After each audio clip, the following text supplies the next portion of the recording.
receba a instrução para que sejais sábios nos teus dias do porvir.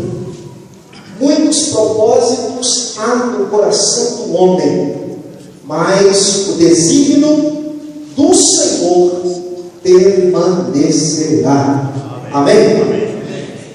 Quero aproveitar esse momento para trabalhar algumas coisas desse meu livro, Gabinete Pastoral, porque é um tema pouco abordado. Em reuniões de obreiro, nós falamos sobre caráter do obreiro, falamos sobre liderança, chamado, uma série de temas que nós temos ministrado, e isso é importante. Mas uma análise do gabinete pastoral, do aconselhamento, é um tema pouco tratado. E esse livro foi objeto da minha pós-graduação na área teológica, na Faculdade de Curitiba, e então eu, orientado por Deus, tendo a direção de trabalhar alguma coisa sobre aconselhamento, eu escrevi esse manualzinho bem prático para que as pessoas pudessem entender isso. E por que é importante nós falarmos de aconselhamento, falarmos de gabinete pastoral, de tratar de pessoas, de vidas? Porque nós estamos vivendo uma época do utilitarismo, do consumismo desenfreado, do materialismo, e nós estamos muitas vezes tão atabalhoados e preocupados com tantas coisas que quase nós não temos tempo para nós mesmos, para nossa família e para ouvir pessoas. Nós vivemos uma época tão complicada que muitas vezes nós envolvemos com tantas coisas que se diz respeito do reino de Deus e nós nos envolvemos pouco com Deus do reino. Às vezes estamos tão preocupados com uma série de coisas e esquecemos do que é mais importante. E dentro desse aspecto, eu quero pensar com você que o gabinete pastoral não é algo novo. E quando se pensa em gabinete pastoral, não estou dizendo daquela sala muito bonita, ornamentada, não. Porque o gabinete ele pode ser feito nas igrejas mais simples. Quando usa-se essa expressão, na sua parte etimológica, trata-se mais de um tempo dedicado a ouvir e cuidar de pessoas. E por que esta preocupação? O pastor Salatiel disse muito bem aqui que a gente precisa, na função da nossa liderança como pastor, ter paciência, ter amor. Para quê?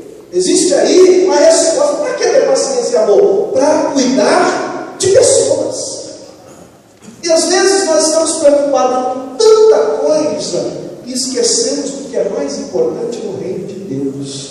O Senhor Jesus não morreu por templos, o Senhor Jesus não morreu por grandes construções, não que elas não sejam importantes e necessárias para nossos dias.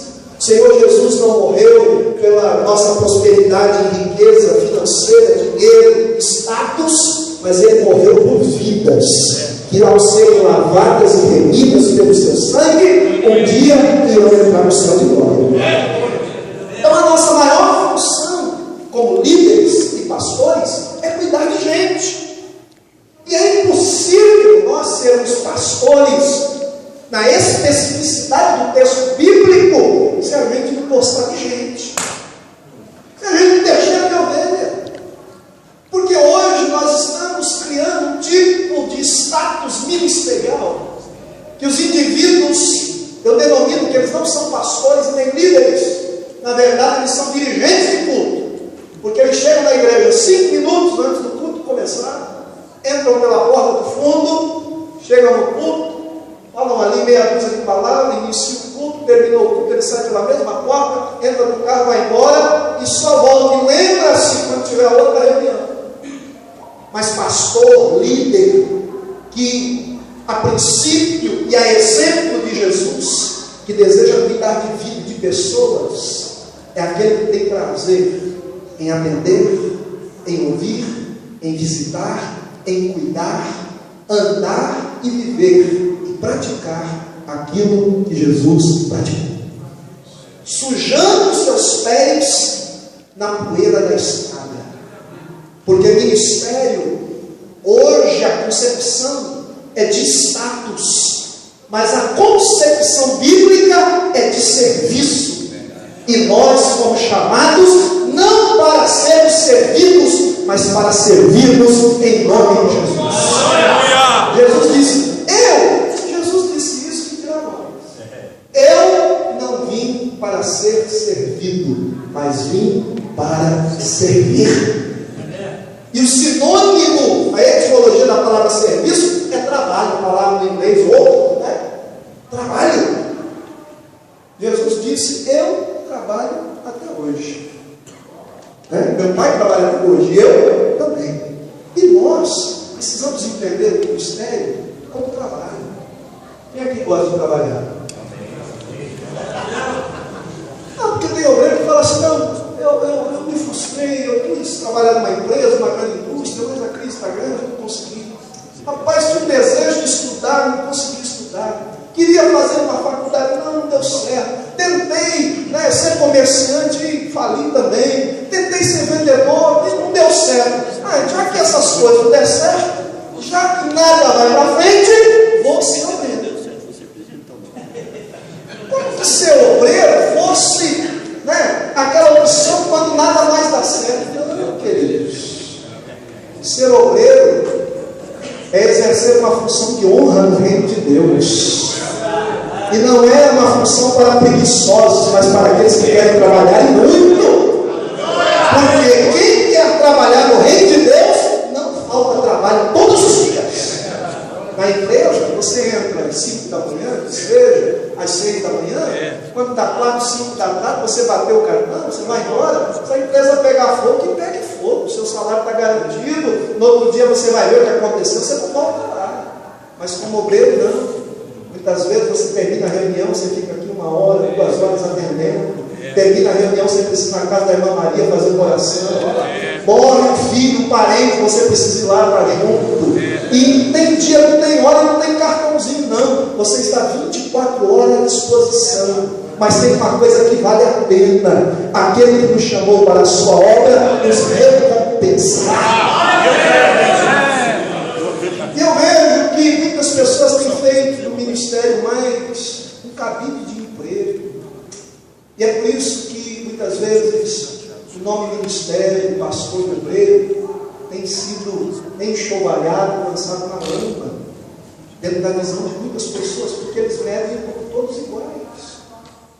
E quando alguém vem me dizer isso, eu repreendo de imediato, porque eu louvo a Deus que, por mais que alguns tenham se curvado a essas propostas mais indecentes para estar nas fileiras ministeriais, Deus ainda pode contar com homens de verdade, homens que obedecem o chamado do Senhor, que não vem para o ministério como aquela opção depois que tudo se frustrou, mas é alguém que muitas vezes é bem sucedido naquilo que faz, mas pela força do chamamento é capaz de abrir mão do melhor para servir a Deus, para descobrir que em Deus tem muito melhor para nós.